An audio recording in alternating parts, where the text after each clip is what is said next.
morning, everybody, and welcome to another edition of AEWSpark, episode number 11. I'm just a simple man, and my name is Noah Foster, and with me once again, please welcome back the man himself, the analyst, Michael P. Phillips. Mike, how are you? I'm doing good today. How are you?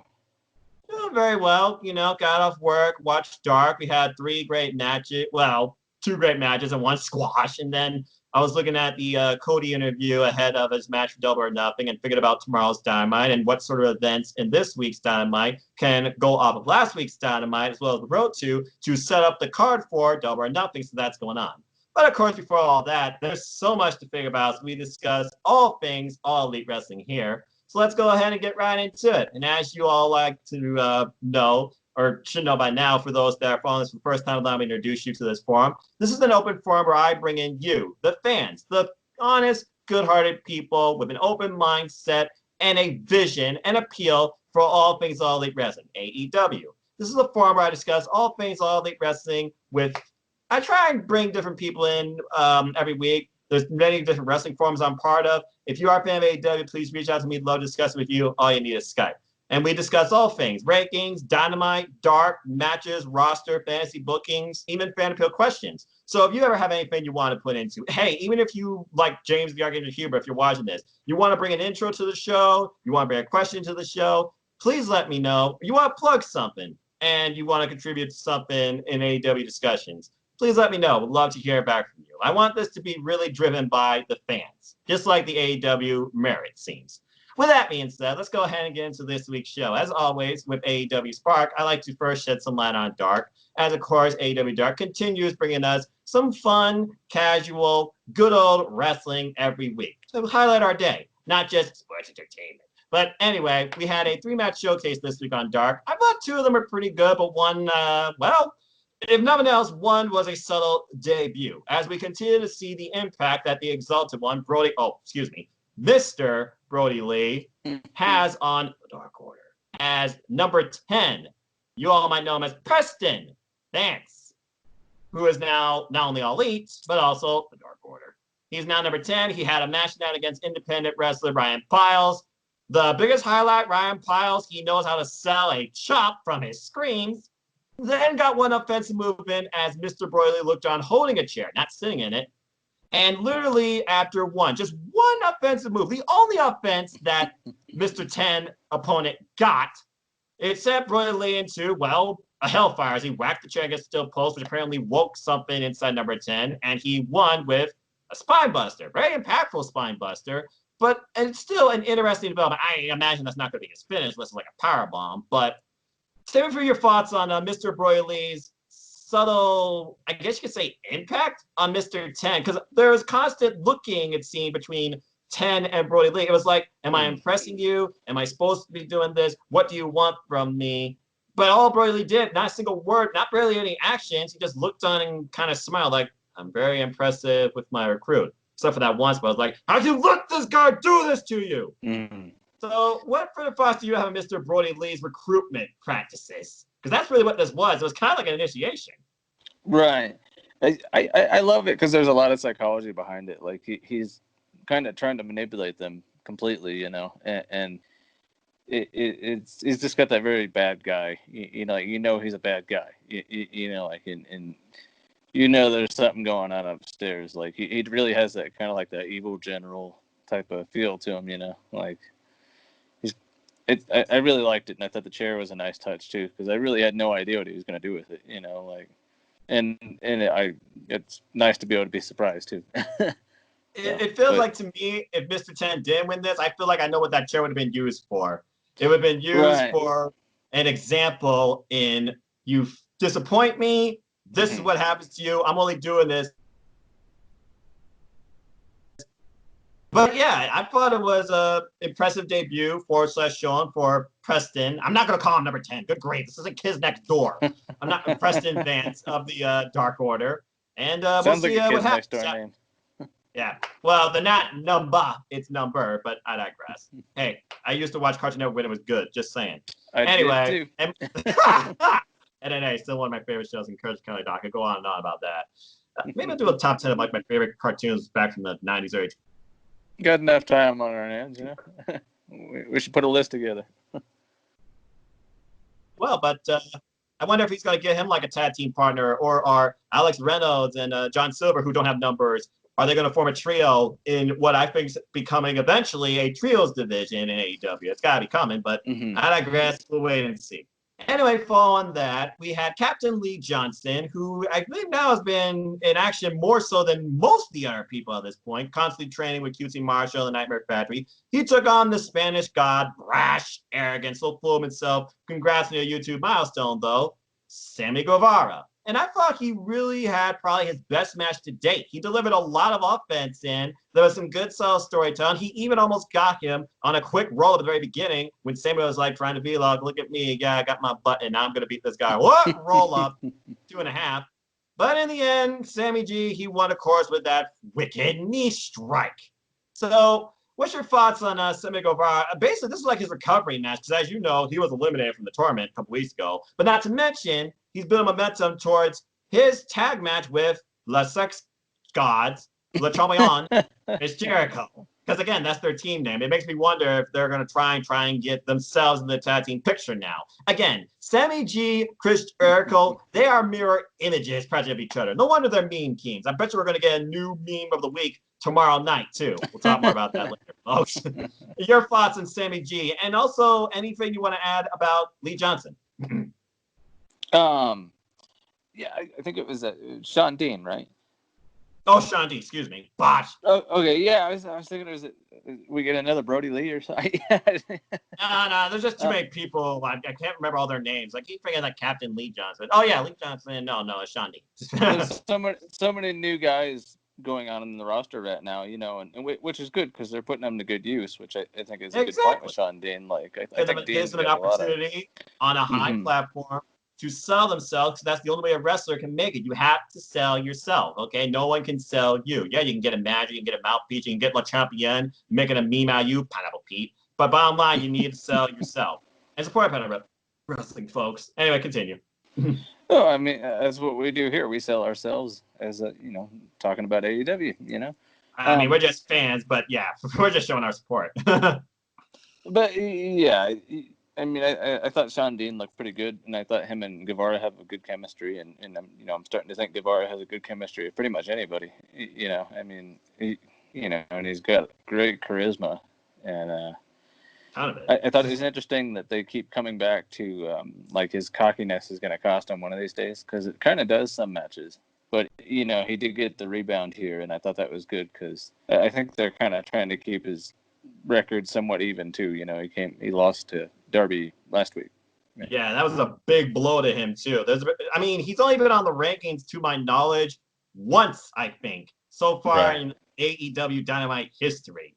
And ever since these constant losses, he hasn't been on it since. In fact, Darby Allin's been on there way more times than him, and he's currently number 3.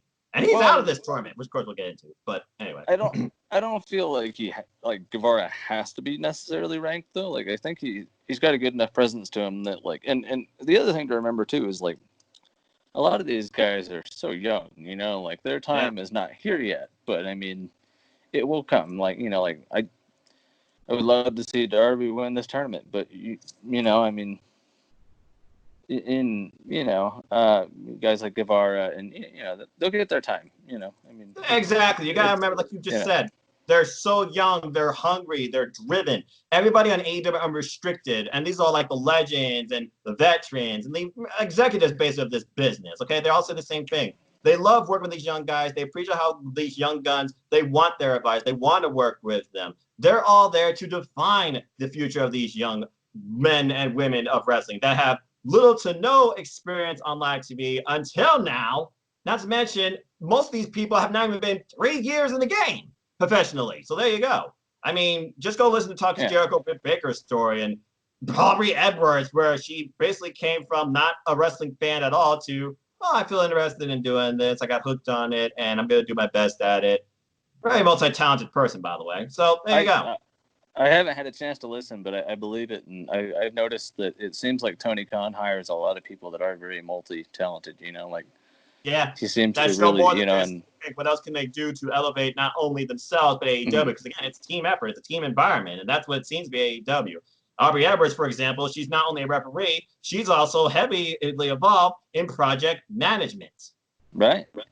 And Good on her. and that's good because like you're crossing fields too, so you're getting unique perspectives too, and it's just good for everybody, you know. Like I think it's a very cool approach. It wouldn't surprise me if she was working on the AEW video game because she was apparently a video game programmer too. Folks, you haven't listened to it yet, please go listen to AEW Unrestricted. Great, fun, open, uncensored forum. Example, Dustin tells you how he feels about WWE. And I'll leave you at that. Anyway, our last match of AEW Dark was, I feel like a few that finally came ahead, but in the end, it's just more so pushing this idea of the couple that is bad together stays together. As it seems like Colt Cabana has been subtly talking about how Penelope Ford doesn't need Kip Sabian to be a big-time star, make her way as a wrestler in All Elite Wrestling. Colt Cabana has a lot still to offer. Well, pretty good match here, has some good strikes, but Penelope Ford became his downfall because a distraction led to the most effective move lately in professional wrestling since Nakamura first did it at WrestleMania 34. Yes, I said it. Callback. Dreaded low blow into a freaking roll-up, gives Kip Sabian the win. But I thought it was a pretty darn good match. Colt Cabana, of course, being himself, got some good offense in. But again, the story here is Ford, Kip. Better separate or better together? Michael, your thoughts on the match and also Ford, Kip. Better separate, better together?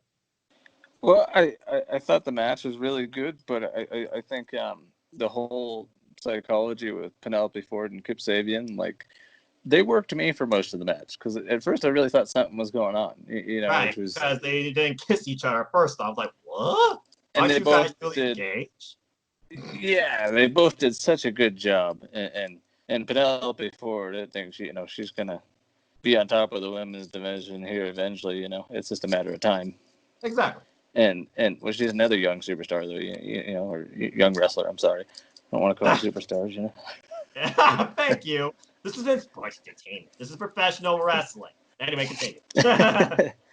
But yeah, I thought like they worked me, and I'm sure they worked others. You know, and maybe I'm just gullible. I don't know, but I thought she did a great job throughout the whole match, and you know, I thought Kip Sabian did. And on the other side, I thought Colt Cabana was great too, because like he has such a unique in-ring style. You know, like it's so fun to watch because so much of it is something I've never seen. You know, like he's just like his what is that finish called? It's the pin.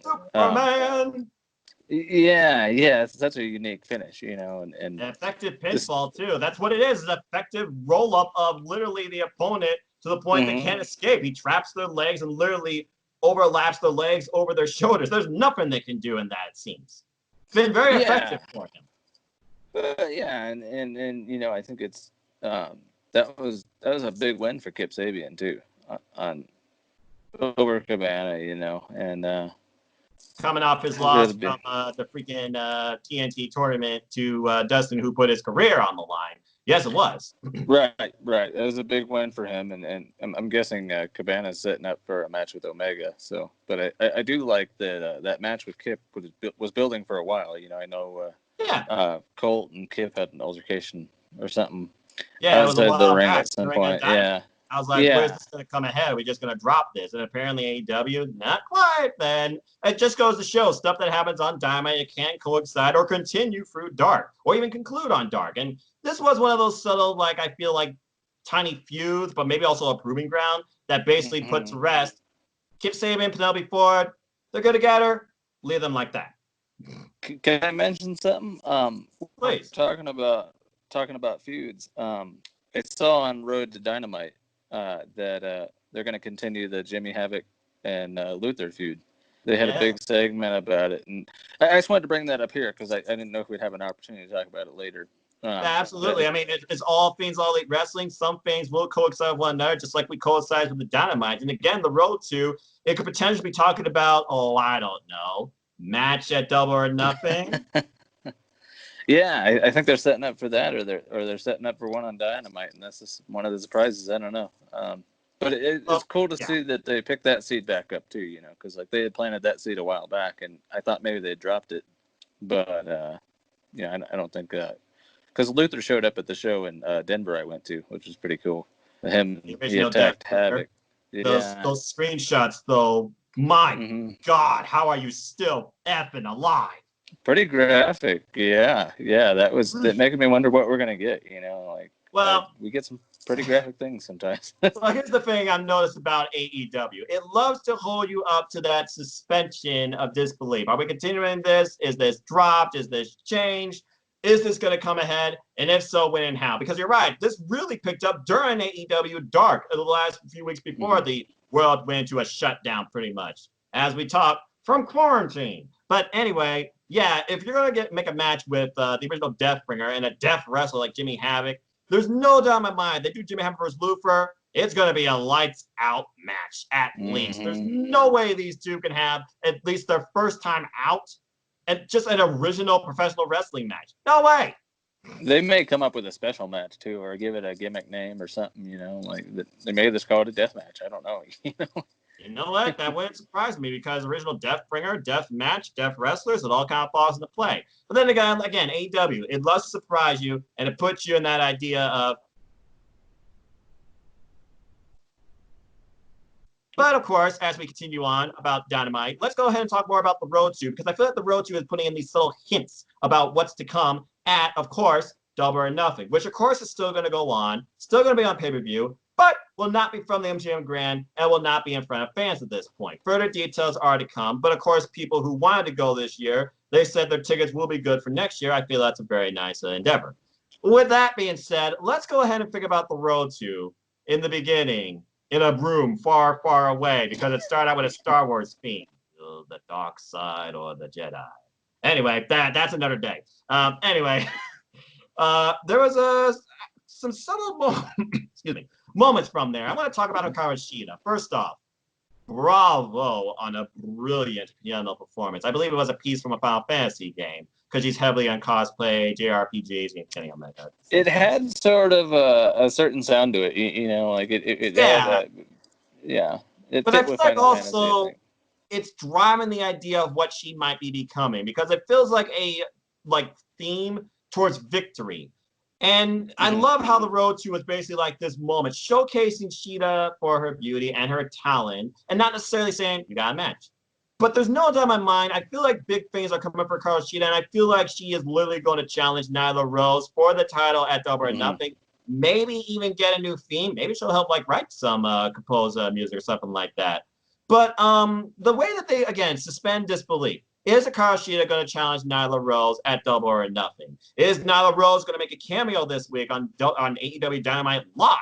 So I just thought that was rather interesting. And then I remember watching the chat. All Elite Wrestling says, watch the board. I look at the board. I see nothing about matches. I see something about suits. I see some names. And then we get some other names on the Road to as well, like TH2, talking about these other tag teams, including the Best Friends, who have been in action now 4 times apparently within a 48-hour period, I think, or 4-week period, something like that, according to what someone said on Unrestricted. I think it was Dustin that said that. So it tells me that they're probably setting up maybe a tag feud or maybe tag title bout or maybe some sort of tag gauntlet. Because again, the focus of All Elite Wrestling is tag team wrestling, FTR. But anyway, there was just some subtle moments from the Road to that gives me ideas of matches to come for Dynamite and maybe even Double or Nothing. Because keep in mind, this week's Dynamite, we still got 2 more Dynamites after this one before Double or Nothing. Only one match is official. So before we merge into all that, let's go ahead and talk about Dynamite last week because the events of Dynamite last week really put together a story for, well, I guess you could say half the community that's happy and the other half that's pissed. But I think we're all in the idea of how the hell is this going to end? So, Mike, take me through your thoughts on last week's Dynamite, the TNT Championship Tournament matches. Because, again, we had Darby versus Cody, 3. And we had Dustin versus Lance to close the show. Which match impressed you more? Were you happy with the outcomes in both? I wasn't really quite happy. I wanted Darby to beat Cody, but I understand him not beating Cody. And I'd say the more impressive match I would say was probably Archer and Dustin Rhodes because for Dustin to continue to take that beating and everything too at his age, and he's still going out there and kicking ass at 50 years old. Put up a fight, and he bled for it too. My God. He did, and he took a beating too, but he gave a beating too. Like he he didn't go easy on Archer. Archer he didn't go laid that easy on in. him. He made sure he was practically dead. Yeah, pretty much. Yeah, and but it was good, and I figured Archer would win, and I think Archer and Cody will be a great match. And then as far as Cody and Darby overall, I thought they had another really good match. The finish caught me off guard because I thought Darby won with the coffin drop. Me too. And yeah, so they did. If that's what they were going for, they did a great job on suspension of disbelief. But, right, and then Cody's music hits, and you're like, what the hell? And you realize Cody rolled him up. And amateur wrestling, yep, he caught enough momentum off the coffin drop to get Darby's shoulders onto the mat with a subtle roll through. It wasn't like a confident, strong roll through. I saw this coming out of nowhere. He just relied on his amateur wrestling background. Because we all know Cody has a huge amateur wrestling background, multiple championships during his amateur wrestling career, as Tony Schiavone just closed as well during their little sit-down interview on the road to Double or Nothing prior. But anyway, continue your thoughts on that match. And yeah, I heard that, like I said, a lot of the community was pissed. But let me ask you this, you continue to talk about that. Do you think the way they finished that match kind of still protected Darby's value as a champion? Because again, Cody, I don't think he necessarily beat Darby here. He just kind of like outsmarted him. And more so, every loss for a wrestler should be a lesson. And Darby fought again. All he needed was a coffin drop. All he needed was one-on-one. And there were moments it wasn't one-on-one. Brandy was out there. Then Brandy got taken out incoherently. Then she came back out of nowhere, gave water. And I feel like Darby can't blame Brandy at all in this either because she really didn't like play into the finish. And it wasn't like Brandy even like informed Cody, look out, coffin drop. Because prior to Darby's coffin drop, Cody did one himself. Yeah, and I would have helped Darby to win here, and I think even if he lost to Archer in the finish, I think it would have been good for Darby. But it doesn't really hurt Darby that bad either. I mean, like he's another young guy, and he's gonna get his wins. Like he's gonna beat Cody one of these days, and when he does, it's gonna mean something. It really is, It's a bigger story. When will Darby beat Cody? Because there's no doubt in my mind these two are going to face each other again. Well, and I think we might get Darby going heel too. I feel like he's been planting seeds for going heel lately with some of his in-ring tactics and stuff. Like he went for Cody's knee one time, and then when he went to shake Cody's hand a couple Dynamites prior, he hit Cody in the face. So like and I think a dark Darby Allin would be a good. I mean, he's already pretty dark, but I mean, like I think he might go to a darker. Yeah, he might go to a darker level and be a really cool heel. I think like he's gonna it's gonna be hard to get him over as a true heel. I think just because how do you dislike the guy? Yeah, he's so over with the fan base of All Elite Wrestling, whether from home. It's like I said, the entire internet exploded with like, what the. Cody beat Darby Allin. Darby Allin deserved the Sarah. My good friend Cindy G, shout out to the Indie Queen. She said, and I quote, Cody might be becoming the Jeff Jarrett of freaking All Elite Wrestling at this point. What are you thinking? Like, Kid Macklin to take over? Like, no. Again, I'm with the idea that AEW is trying to avoid mistakes of companies past. They already said they're going to avoid the mistakes of WCW. Don't try and think they're going to try and repeat the mistakes of TNA. But anyway. Well, and like people got to remember too that like Tony Khan has the final say in the booking. So like exactly. I know there's been instances where like the Young Bucks have said we wanted to put the Lucha Bros over at Double or Nothing last year, and Tony Khan said no because he had a bigger plan. So like I do believe. I don't think Cody's trying to put himself over all the time. I do believe Tony Khan is booking Cody strong because I mean Cody's like the face of the company. He's right. But Tony, again, like you said, he's the boss. He approves everything, but he listens to everybody. But he doesn't necessarily wait for people, to come up with him like stuff. He encourages people to like do something on your own in comparison with this. And he's been much more heavily involved in the directions and the ways we've seen these Dynamites, including the matches, including the cinematics. And let's go ahead and suddenly talk about those. And by the way that Dustin Rhodes, though, his head busted open, and then the exposed turnbuckle shot, not once but twice. Cody bringing in the towel. You think he's going to throw it, but he's just there to support him, it seems. And Dustin's like, no, don't throw it. Lance just throws it out there and then slams his head in the mat. Everybody dies clawed. Lance Archer wins. We finally got what's going to be the finale of this story, at least Chapter 1 or Saga 1, I guess you could say. In Cody's case, I would say Saga because he's a Star Wars fan. Anyway, we're going to get Lance Archer versus Cody at Double or Nothing to crown the first ever TNT champion. Again, a title not defined by AEW, but the network they're on themselves. And that's going to be pretty darn huge. So with that being said, let's go ahead and talk about some other stuff that happened on last week's Dynamite. There was a few cinematic bits. First off, Scorpio Sky, he doesn't ever want to be complacent. He doesn't ever just want to be good. He wants to be legend. He talked about how SCU really helped him during his wrestling career, but he doesn't want to just be defined by that. He doesn't want to be defined as a single star. He kind of already proved that already when he took on Le Champion a while back for the title. He can really become a great single star. He has a lot of great potential. I thought that was well said and a great motivation, not only for those that believe that you may not be able to do what you want to do, but if you put your mind to it, anything is possible. Don't just sell for complacency. But let's talk about Britt Baker. What a role model. As she gives us rule number 2 on not everybody can be a role model from the most unique dentist office I've ever seen with makeup provided by Rebel. Rebel? Oh, yeah, the Rebel. But I'm like surprised by that. But then again, based on their history, I'm not surprised because, hey, I wouldn't be surprised to see Rebel in AEW. I'll just say that right now. But the subtle characteristics and mannerisms that Britt Baker put over with her promo, with this character, she's just continuing to drive. And the Tony Schiavone shots with the pictures and even just talking about Tony Schiavone's teeth and girth. That was brilliant. I thought that was a brilliant promo. As she continues to try to explain to us why we should be following her as a top role model, why she should be in the face of the AEW division, even though she already claims she is and she don't even have the title. And then let's talk about the man who suffered a hangnail and then recovered, but nicked his neck, yet still will be back this week on All Elite Wrestling, which, by the way, this time it will be live. He's a trooper. MJF. I don't know much more needs to be said about this guy who's like, I'm here for you. Nothing can hold me down, and I will be at AEW. Because, folks, you need me. Because I'm better than you. And you know it.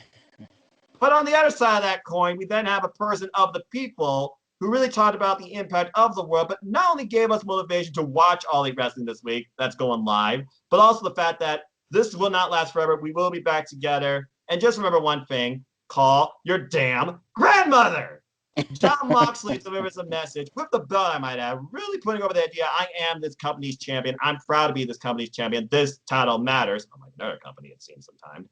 But anyway, he talks about how, at one point he was with us, bleeding, celebrating with thousands of fans. Now he's bleeding, still fighting like crazy for us while we watch from home.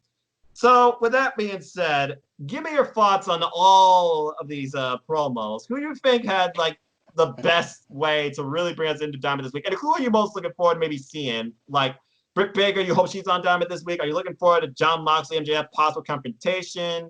What do you expect to see next from Scorpio Sky? Give me your thoughts on these vignettes. Because again, All Elite Wrestling is not about wrestling necessarily, but it's also about storylines and delivery. Really bring you into why you should support this company and the talent. Give me your thoughts. Well, I gotta say, I think Britt Baker struck me the most, just because it was so well done, and she made fun of Schiavone in such a way that I felt bad for Schiavone, but it made Britt been a driving force towards her character. I know, and she's so condescending. It's like a private project almost. I know, and then she's so condescending, and she breaks people's teeth, and she's just, she's a really good heel. This is the first, I think, successful dentist character I've seen in AEW, or in wrestling, really. I mean, and I was pretty skeptical coming into it that it would work, but her going heel has been the best thing. I think that was a great decision. That was, she's been money every segment. I think they even said something, what was it? Might have been on one of the restricted podcasts.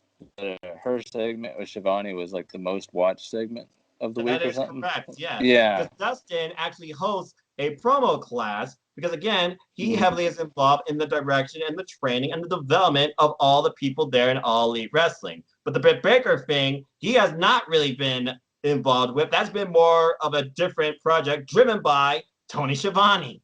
Mm-hmm. And Kenny Omega, and yeah. Yeah, and Tony Khan, yeah. Again, when you really look at something and it's being focused on, but you go beyond just, like your initial instructor and you go to these other resources and you go to them. Then you do it on your own. There you go. Because again, that Bolt promo, I'm pretty sure that was Tony and Britt's first way to try and bring this in. It kind of fell apart. And then the next week, she got more comfortable with it and she owned it. Not only blasting JR for cutting her short, but literally the audience too. Essentially just owned it since. Ever since the cruise ship, yeah, she's been money. Yep. All right. So what were your thoughts, though, on Mr. MJF and Jon Moxley? I got to imagine this week there's going to be a competition between the two.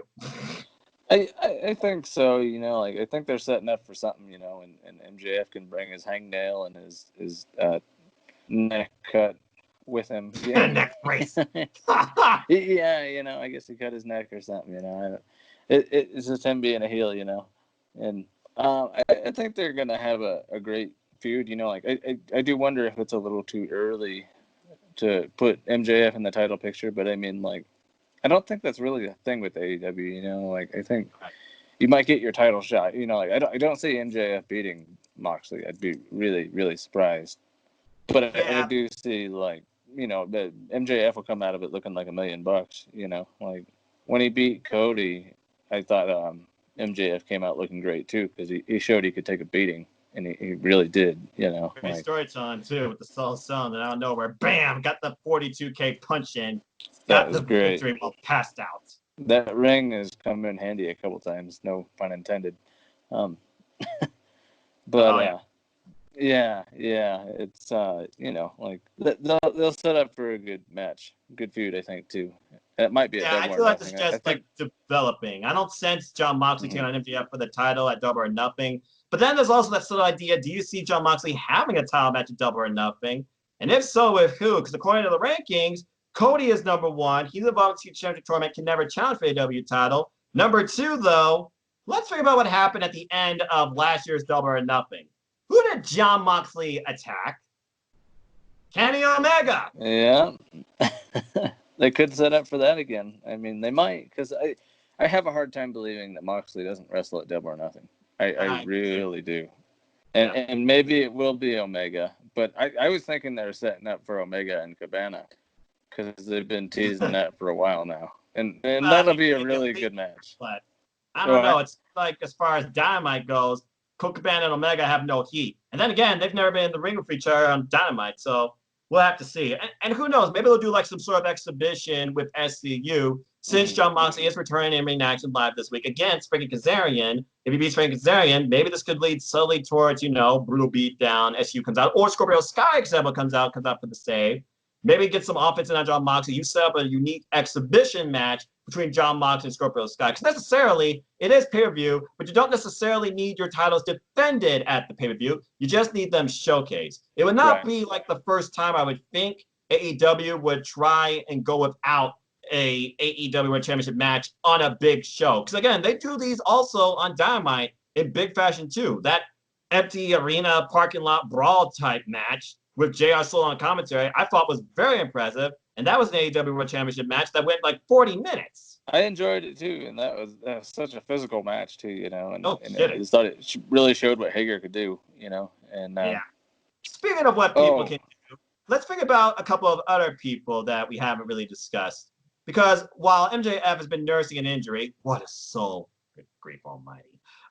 We have his bodyguard, his heavy, his second, Mr. Mayhem himself, Wardlow, once again destroying somebody in Musa with another effective way to brutalize your midsection with his knees, delivering power and then a airplane spin called an F10.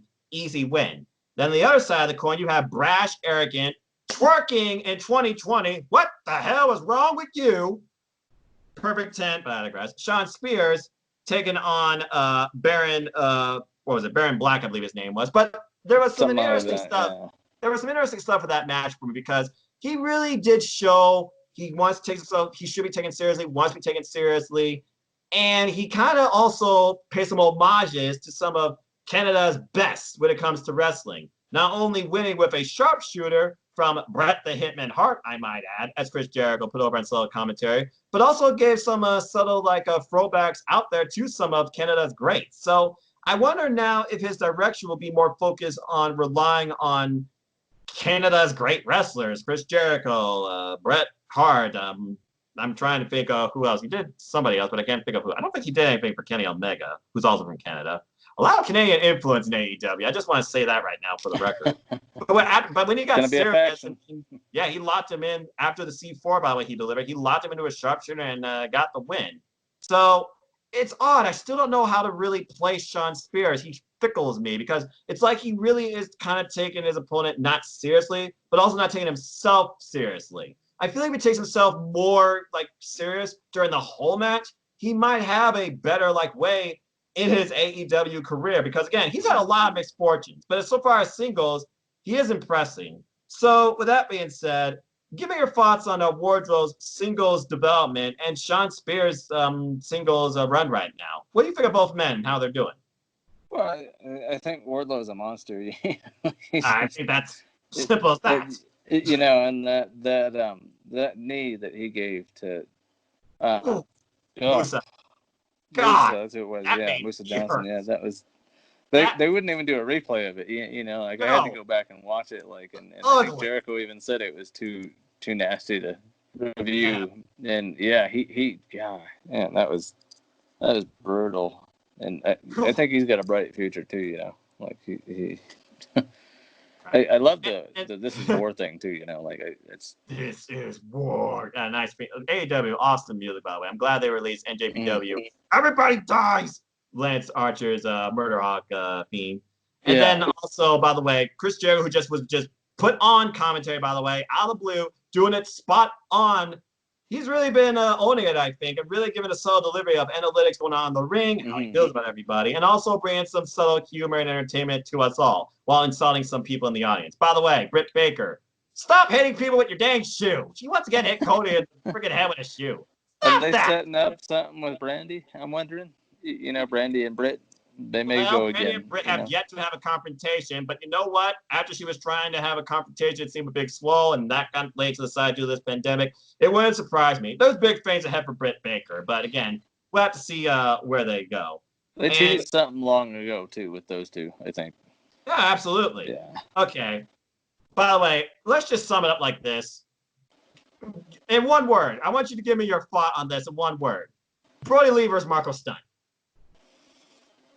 Amazing. I think it's a great use of Marco Stunt, and it's a great way to put it. Well, he makes Brodie look like $1 million, and I think it's great. I thought it was great when Marco was against Archer. I think it's a good role to play, and I think they're going to tell a great story with Marco one of these days. The guy just keeps taking beatings. When he's going to get a first singles victory? Maybe that's the story you're thinking they're trying to tell. I don't know, but my God, Brodie Lee turned that little guy inside out. He did, poor guy. I think Brodie Lee put a bigger beating on him than Lance Archer did. And Lance Archer threw the damn kid in the audience. I know, and he didn't land super clean either. Yeah. No, he did. By the way, great use of the eyes again with the independent talents and some talents of All Elite Wrestling. By the way, that station, whoever the hell that was, that Lance laid out during his entrance. Ouch. Oh, man. And what the hell? Lance Archer performing a moonsault off the top rope. That was my moment of the night. That was incredible. Big men like that should not be able to do that. How many 6'7" people can walk a rope and then moonsault off it? That's it. Yeah. By the way, the rope itself, not the corner. He literally turned his body on the top rope. Executed a perfect moonsault, laid Dustin out. That's amazing. Dude's a future. He's the future champion, that's for sure. Right. So let's go ahead and talk about. Give me your thoughts on this because I feel like these were our top two moments of the night. Chairs galore. The destruction and the best friends versus Ford and Havoc with Kip and Orange, I might add, who both played in this match, was ridiculous.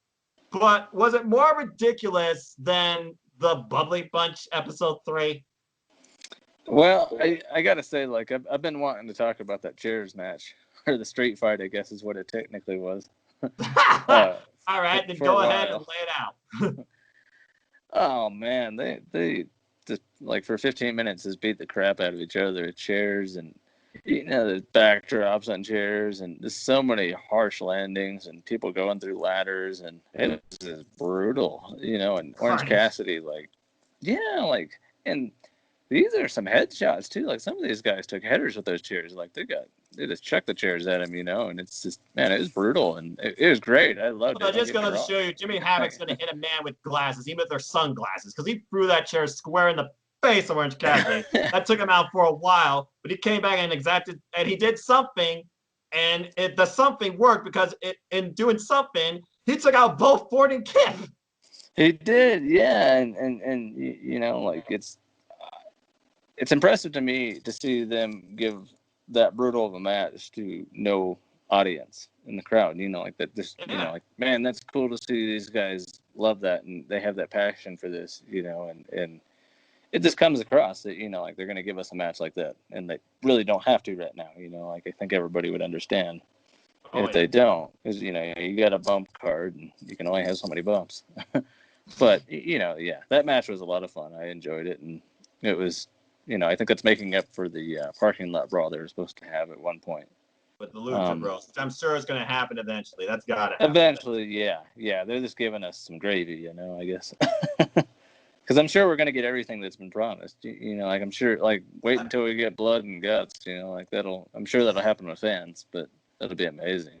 Well, the prime plan to see is this week with Dynamite. But yeah, Best Friends, once again, incredible performance, taking all the bumps, giving all the bumps, and Chucky T with the win this time for his team, with literally driving Jimmy Havoc head first into a freaking steel chair, almost like a ridiculous powerbomb type maneuver, Michinoku driver on top of a chair, dropped him head first. Only that was Jimmy nasty. Havoc to take bumps like that, just saying. And yeah, the Best Friends got the win. Chucky getting the win this time, so both Chucky and Trent proving very effective in this duo. It's not just Trent that's really carrying the team. Orange Cassidy, in the words of Tony Schiavone, is he really the greatest manager of all time? That's a stretch. But I will say this. He's over, he's attractive, he's effective, and it works. You got to imagine the Best Friends have got to be becoming your next number one contenders towards those tag team titles. They've been winning nonstop. Yeah, that's. I think you're right. There may be a tag tournament or something coming up. Like it seems like they want to do that kind of thing. Well, as the Road to Double or Nothing showed us, we had the TH2 even talk about the Best Friends. So who knows? It might be maybe a number one contendership setup at Double or Nothing to make these title matches happen later on Dynamite. That'd be an interesting way to execute this pay-per-view, because necessarily fake pay-per-views got to have the biggest matches overall. Maybe just from a name value, but maybe they can build towards bigger matches to bring you on weekly TV. Who says weekly TV needs to be like your soft spots? Because they don't take soft spots on All Elite Wrestling or AEW Dynamite. It's a fact. We got that Iron Man match. Where 15 minutes, there was no fall. Still one of the best Iron Man matches I've ever seen, 30-minute time limit wide, ever, period. It was really good, and that was, they give us some good matches sometimes, and mostly all the time, like I haven't really been too many bad Dynamites. Well, there was that one thing, but after Tony Schiavone kind of took over after it got dropped, I mean, every company has blemishes. No company is perfect. But All Elite Wrestling seems to constantly try and bring something different and tries to learn from its mistakes, because it's made mistakes. And I feel like they've capitalized on most of them, especially that Dark Order hitbox. But anyway, that's a different story. No, it's not. You all know that story. Duh. But yeah, let's talk about the Bubbly Bunch, which apparently is like the most viewed segments, I feel like, or the most socially active segments, it seems. And you talk about social distancing, but social activity.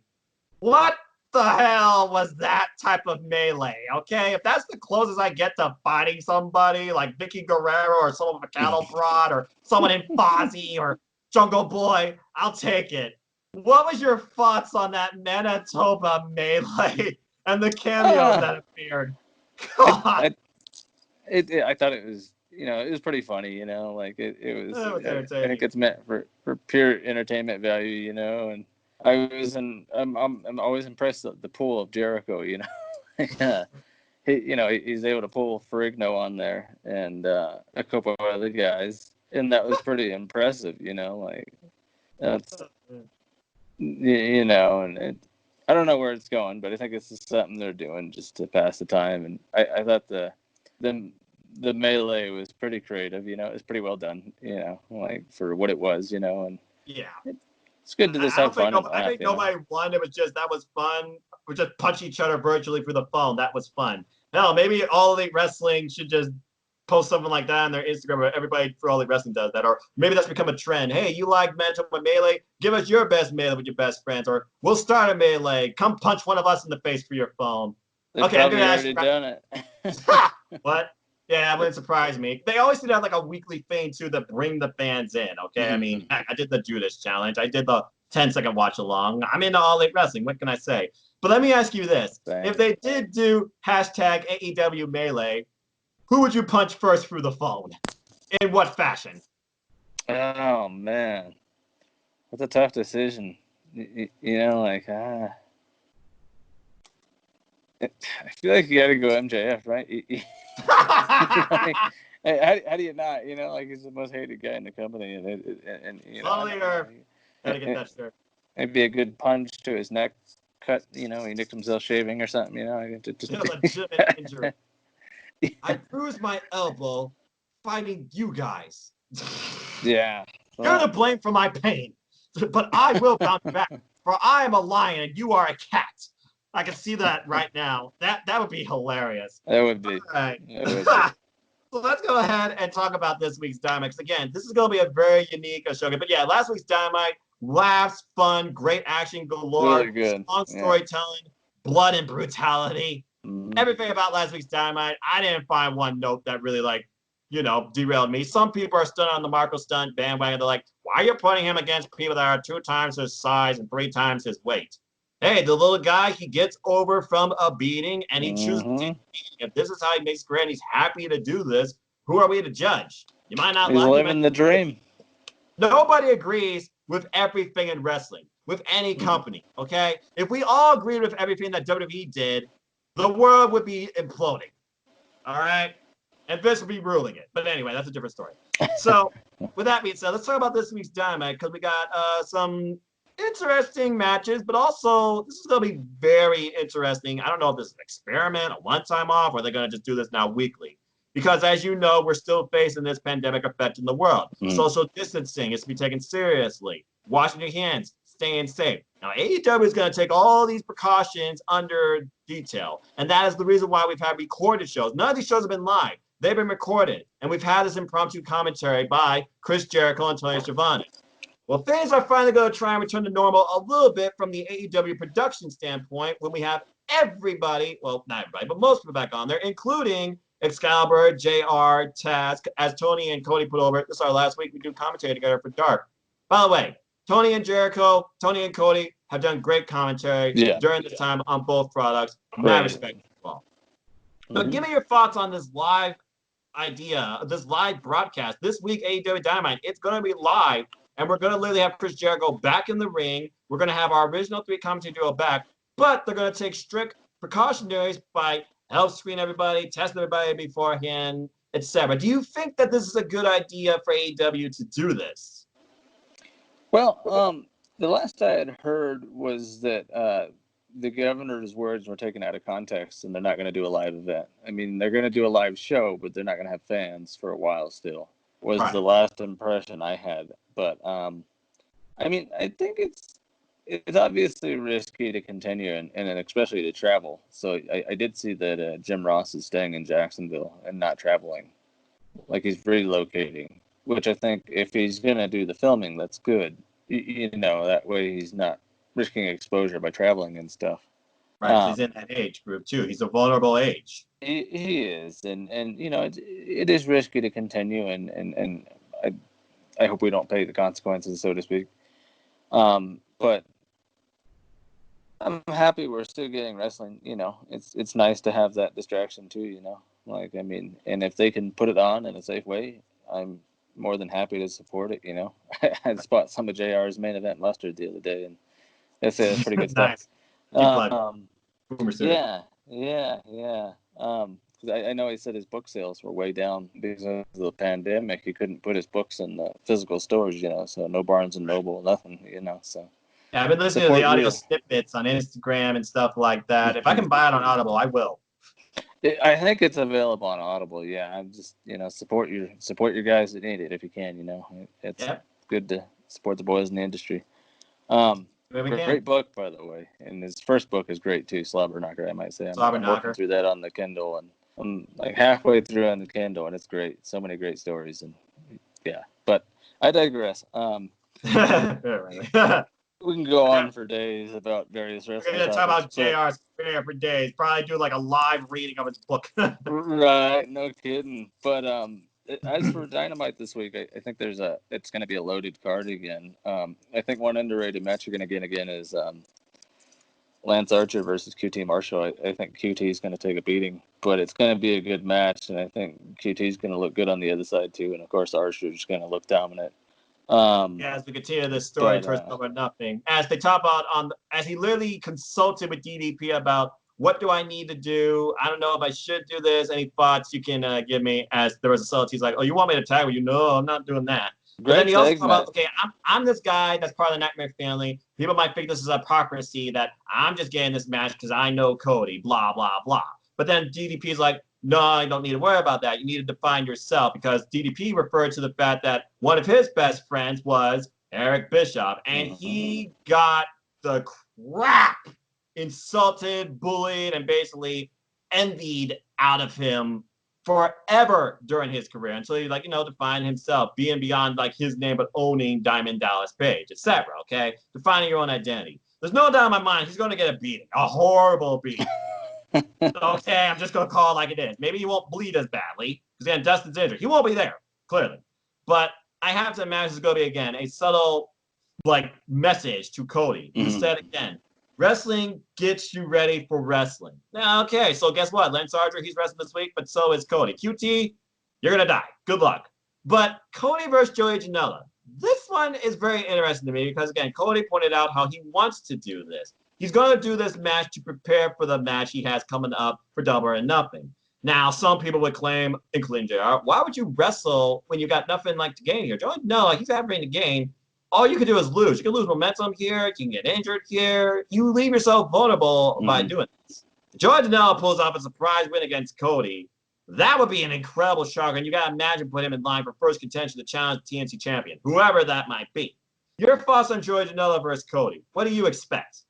Oh man, I expect a physical match, and it's gonna be interesting because Janela has got a very unique personality, and to see him mesh with Cody is gonna be interesting. I've never seen that match, but I'm excited for it just based on it's Cody versus Janela, and right. And this is a match Cody's been wanting forever. It is, and I think maybe Janela pulls the upset. He could really use the win. The win would be huge for him, and it wouldn't hurt Cody. Cody's going to challenge for the TNT title one way or the other, but maybe Archer gets involved somehow, or I don't know. I would put Janela over, I think, but it's just because I think he could use a win here. And all right. Fair. I think it's a fair enough analysis. But you talk about violent. You can't get more violent than the AEW World Champion, Jon Moxley, who's also returning to our screens this week live in action against one member of SCU, as we previously highlighted, Frank Kazarian. Now, Frank Kazarian, during his AEW career, he's literally just been SCU. I honestly can't remember the last time he had a singles match. This could be a huge moment for him, too. We all know Frank Kazarian is very capable as a tag team wrestler, but many people do not know him as capable as a singles wrestler. We didn't know how great Scorpio Sky could be, and he literally challenged the AEW World Champion at one point, and he was carrying SCU through that freaking AEW Tag Team Inaugural Championship Tournament with Daniels got taken out by the Lucha Bros, and he led their team to victory. So I gotta wonder here, is Kazarian versus Moxley setting up for something bigger here? Are we saying maybe for a potential feud between these two? Is Daniels, the veteran of this team, going to get involved? Because is his stint, his envy against Dark Order, is that put on hold? Is he going to come out and maybe challenge Brodie Lee? We have no idea what surprises awaits us. But give me your thoughts on Jon Moxley versus Frank Kazarian. What do you expect from that match? And do you expect MJF to confront him any point during this? Well, I will say it was I thought a great Moxley promo. I really enjoyed that, and you got to remember to call your grandma, I mean, that's important. Call your damn grandma. Yeah. Not your Yeah. mama, but your grandma. But hey, support your mamas too, John Moxley. Jeez. By the way, No Renee kidding. Young, No kidding. mad respect to you dealing with that guy. I love Moxley. He's Good great. Lord. Being quarantined in the house with John Moxley, I'd lose my damn mind. Him and Kazarian will be good. I think it'll be physical, and it's. I'm sure Kazarian's been wanting that match for a while, and Moxley probably has too. And so it's kind of random, it's kind of thrown together, I think. But it is because Kazarian has not had one message, promo, video hype, etc. I've seen on either Road or Nothing or any Dynamites, not even being the Elite, it seems. So I wonder if this is going to be one of those AEW exclusive things on their social media where they do these little exclusive interviews on Twitter. I kind of wish they posted more of those on their YouTube channel because that's my go-to, but I digress. Yeah, me too. Get so much. Well, with the pandemic going on too, everything's kind of off. It's kind of off kilter. Speaking of off, let's forget about people who's been off. This is live, okay? So you gotta imagine so there's gonna be surprises. Let's forget about who's gonna show up, maybe have a cameo. Okay, now obviously I believe Britt Baker is gonna show up. Okay, they've been driving her weeks. If she doesn't do rule number 3, I'll be bloody shocked if she's not there in the building. Because again, this is live, so we know if you're there live, you're gonna be doing something in front of everybody out there in the arena area. You're not going to be doing necessarily something in the back for the most show. But with her, I feel like she could pull either or off. And we have no women's matches, I might add, for this show. And the only women that's been in action is the newly signed Anna Jay, Britt Baker, Hikaru Shida, and Chandler Golden, I believe, and Penelope Ford.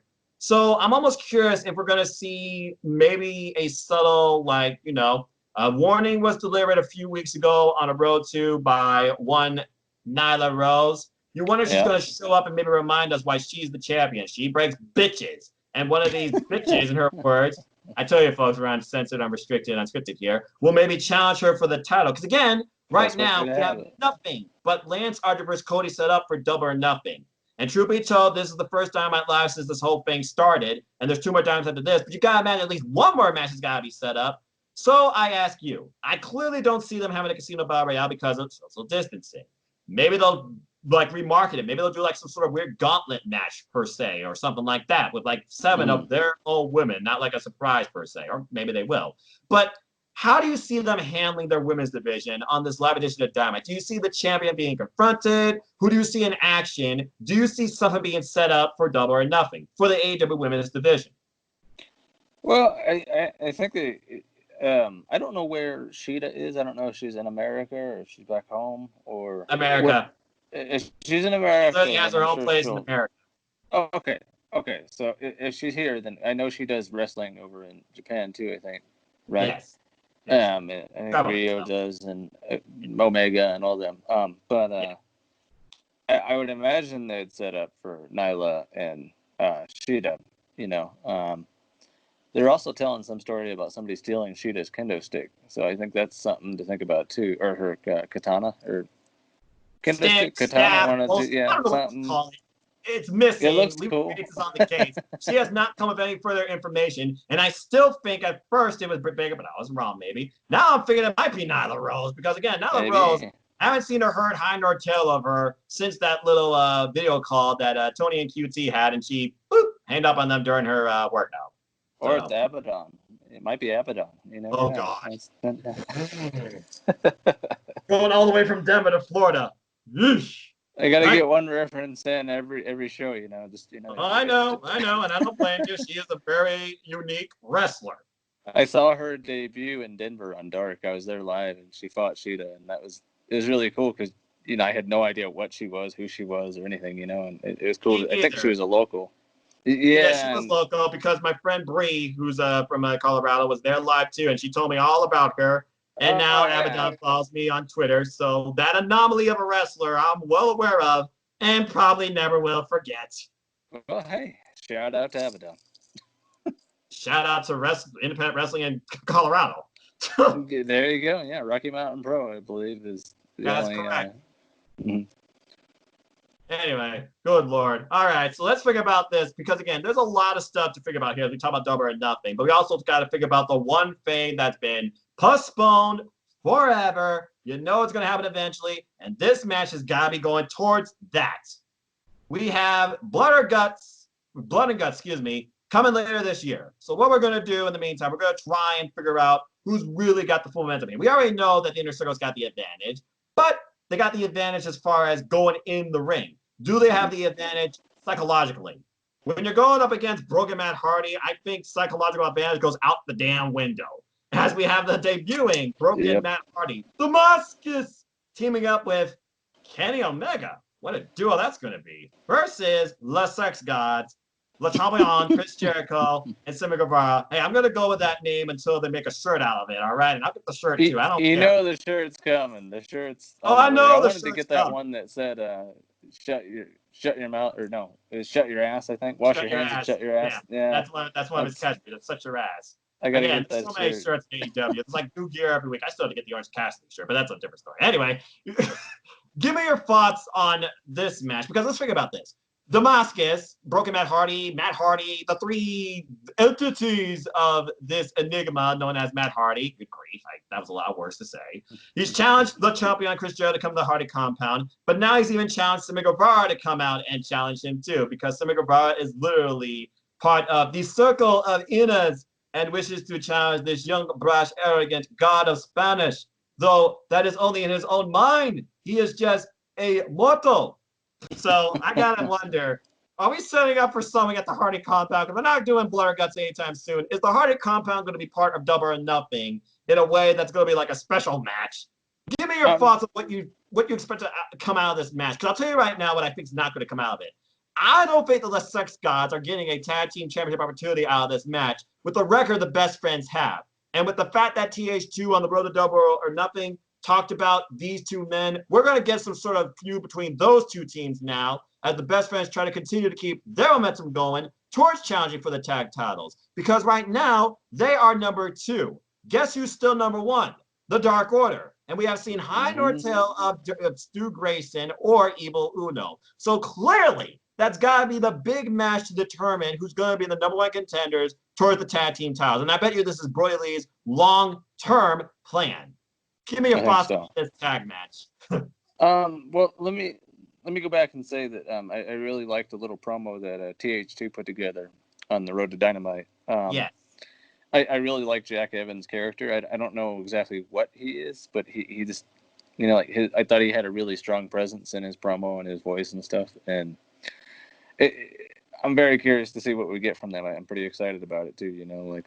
They had a couple matches with the best friends a while back. And so it's cool to see them continue that. I think if you look at AEW long term, they really do plant a ton of seeds, and they really do have some long term stories. Well, when you got Tony Khan, who's literally got 25 years of backlog ideas that he literally has written down. Well, he wrote the show in 4 minutes.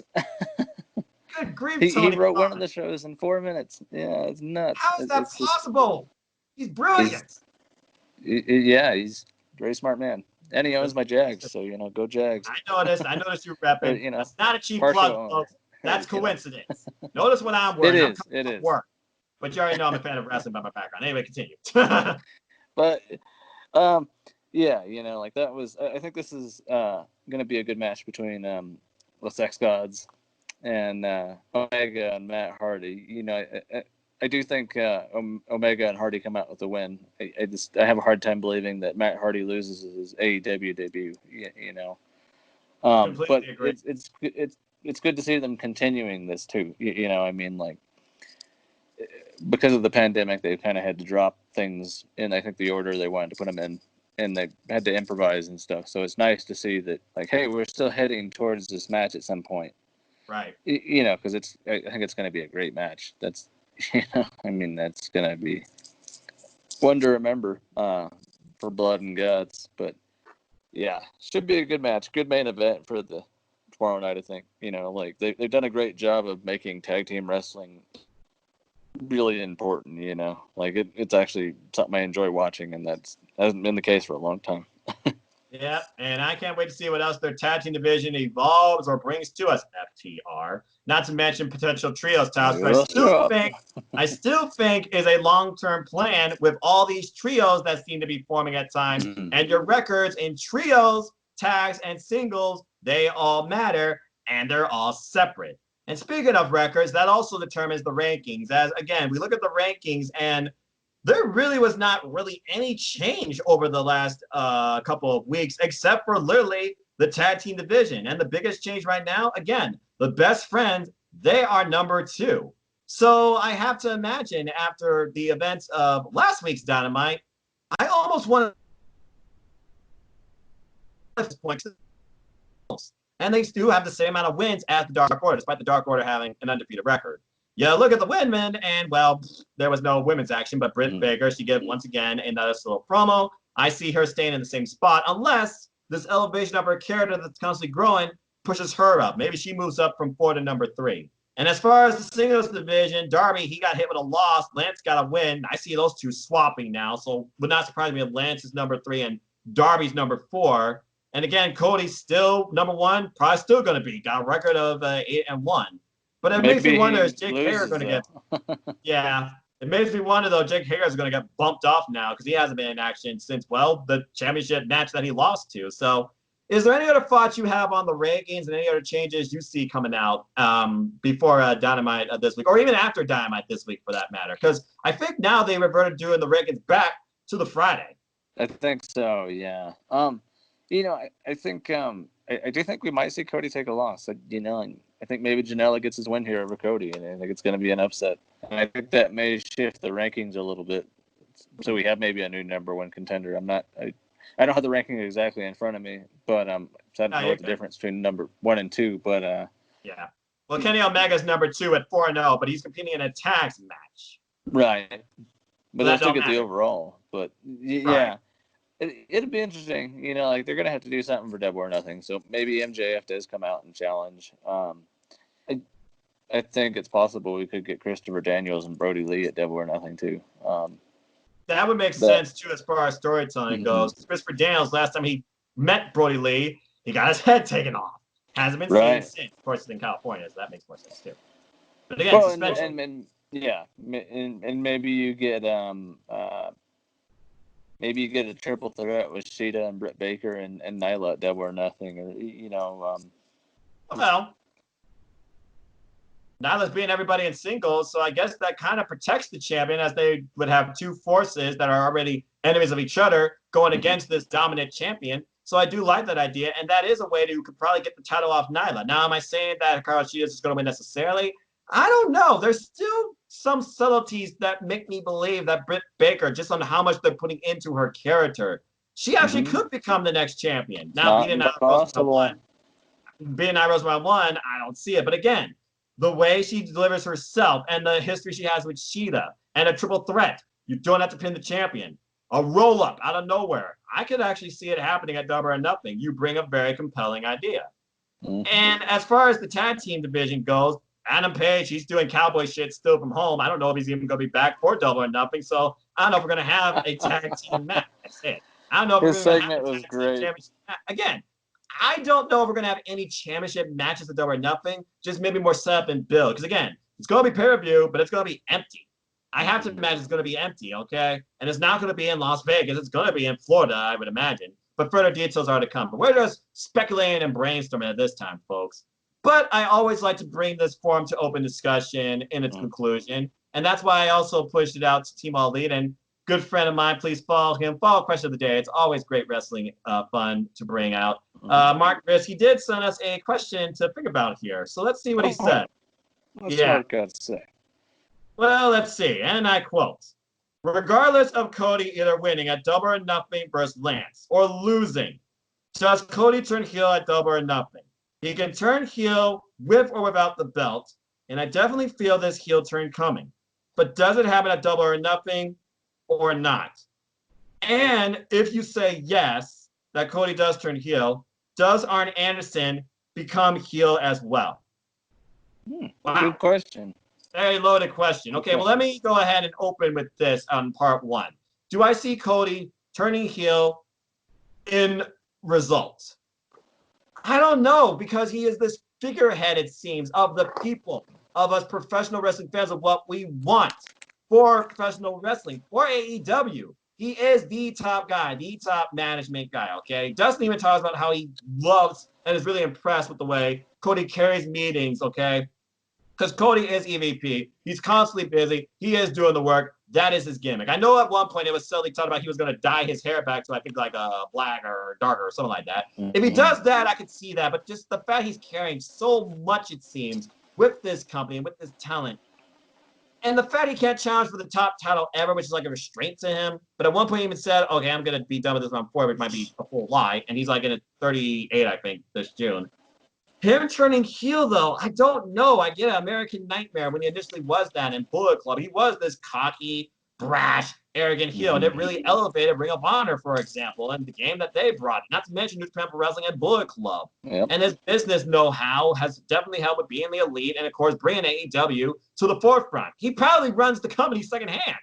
So I don't know if we can honestly seeing him turn heel without the belt, but I'm going to suspend my disbelief on if I believe he's going to win the belt until we get to predictions. Because stay tuned, folks. On an edition of AEWSpark, there will be predictions. And we will be simply predicting AEW Double or Nothing. It might be him, it might be Gary, it might be Team NoDQ. We have no idea. If you want to join us, heck, I might even do it live. We don't know. Stay tuned. With that being said, let's just focus on part 1. Cody, heel turn. Is it needed? Is it bound to happen regardless of result? And if it does happen, would Arn Anderson join him? Because Arn Anderson, we know the enforcer. He can play dirty and be very effective. So I have to imagine the direction Cody goes, Arn will follow. But in my opinion, I don't see Cody or Arn, regardless of the result, going heel. Does it need to happen? Maybe this year, but maybe not after Double or Nothing. Not yet. Mike, your thoughts? Cody's not going to turn heel at Double or Nothing. It's just... I think Cody's a great heel, and eventually he will be a heel, maybe, as you said, towards the end of the year. But not against Lance Archer, and because you want Lance Archer to look like the big bad heel, too. And I think the other big thing is, like, you know, Cody's the face of the company, and the world's going through a pandemic. I don't see it now. It's not the time, you know, like, but I do think he will turn heel. And I think we're also going to get the flip side of MJF and Cody, which is going to be really good because it's going to put a different light on the story. And that's just a prediction I have for the future. You know, I think we're gonna. In an alternate universe where MJF is face versus heel Cody, take my freaking money, because that sounds like a match I don't think will ever happen. Because this saw the earth is MJF 24/7. I might as well turn to NAF and buy my own scarf. Oh, good grief! As a character, but I don't think I'll do that. Besides, I don't know how to get a perfect scarf. I don't think I would look good in it, but I digress. But that was quite an interesting question by Mark. But with that being said, Mike, is there any further thoughts you have regarding anything All Elite Wrestling or anything that just is on your mind, pondering? As we set up for this live show, Double or Nothing in a few weeks, the direction of All Elite Wrestling versus what previously was going on. Give me some of your thoughts or questions to close this out. Anything on your mind you want to close out with?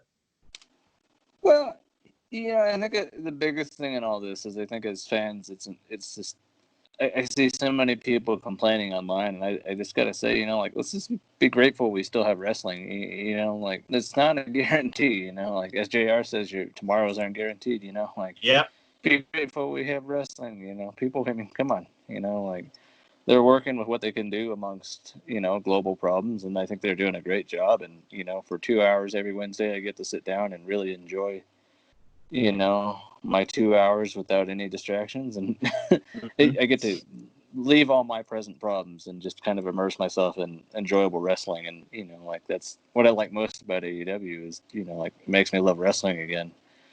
And we all got to have something to love.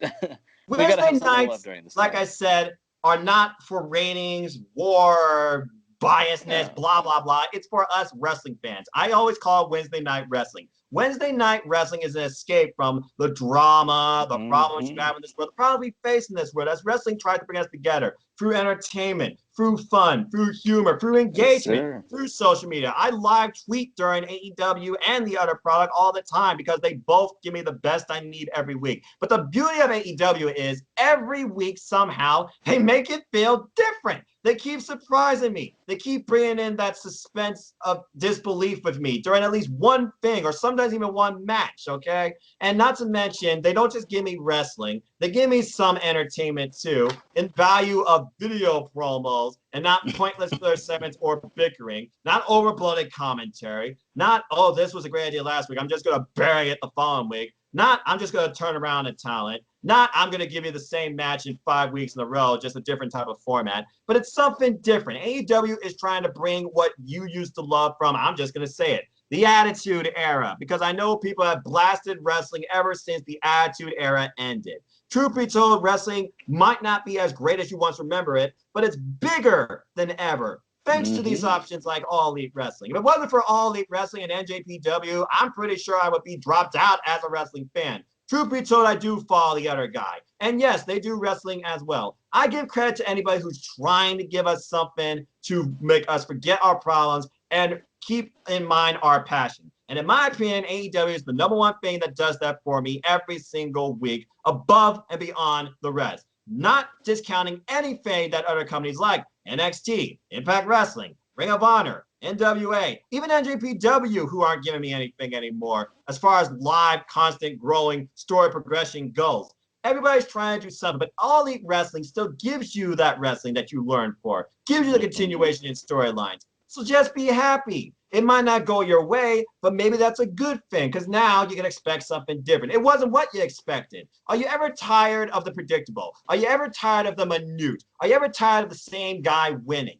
Okay? Now, truth be told, people are already blasting Cody as Jeff Jarrett because it seems like he's going to win this thing. I don't think that's really true, okay? And that's just one thing. And maybe it's just the name too. But look beyond the names you fully know and the ideas that you think about when it comes to wrestling. Because All Elite Wrestling is proving to you they are trying to be something different. Ever since the hashtag they came out with, hashtag change the world, or in the champion's case, change the universe.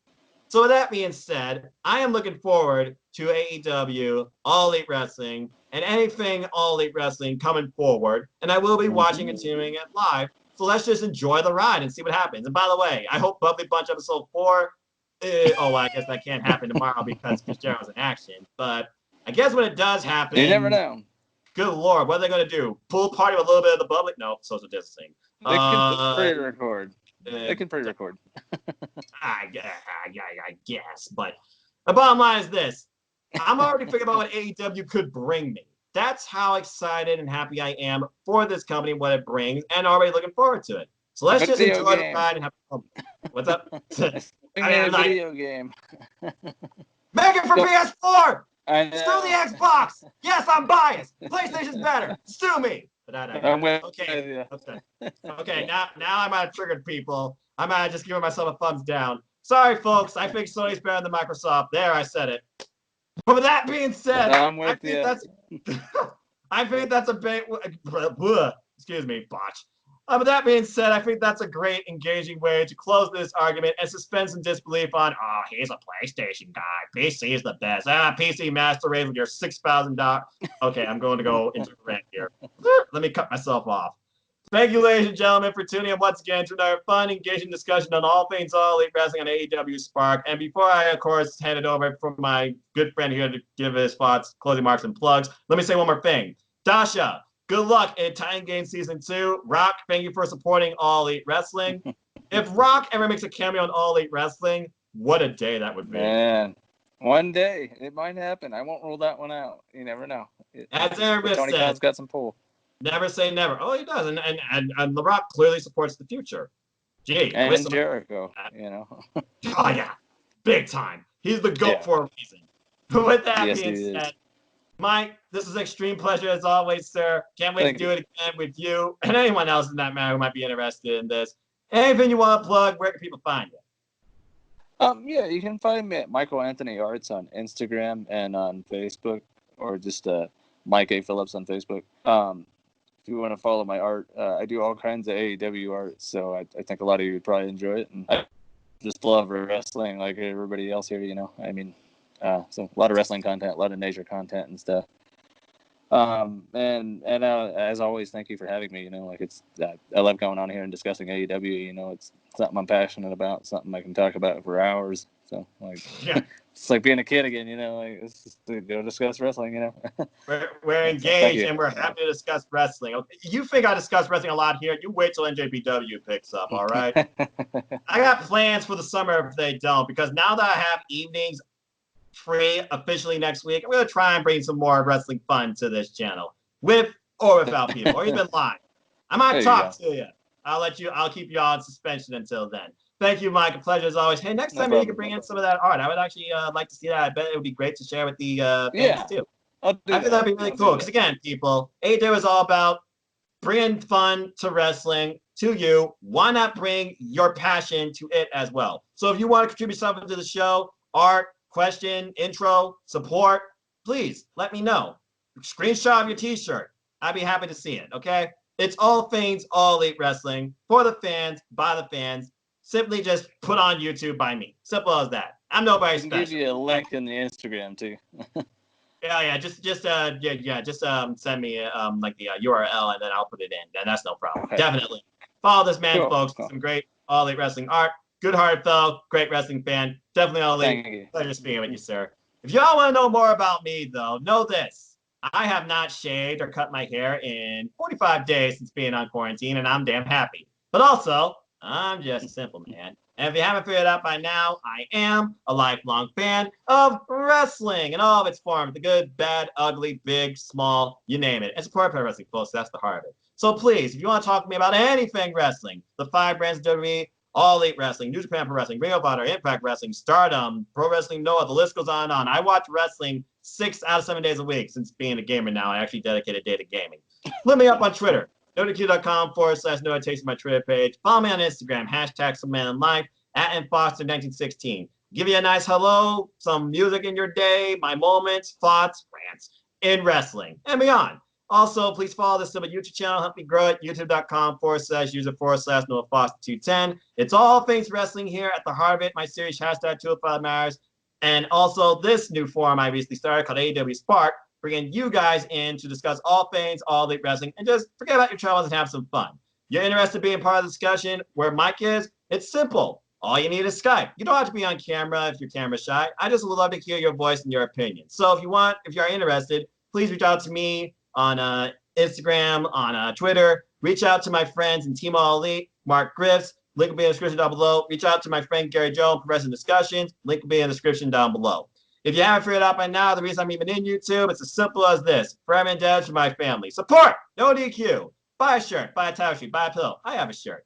NoDQ.com/Noah takes it to the store. Follow NoDQ.com on those social media platforms. Your opinions matter. Comment section, everything. Polls, columns, memes, gifts, reviews, recaps, sexy female pics. They're 20 years old, folks. You name it, it's there. Primarily wrestling of WWE and a little bit of AEW wrestling and independent stuff as well.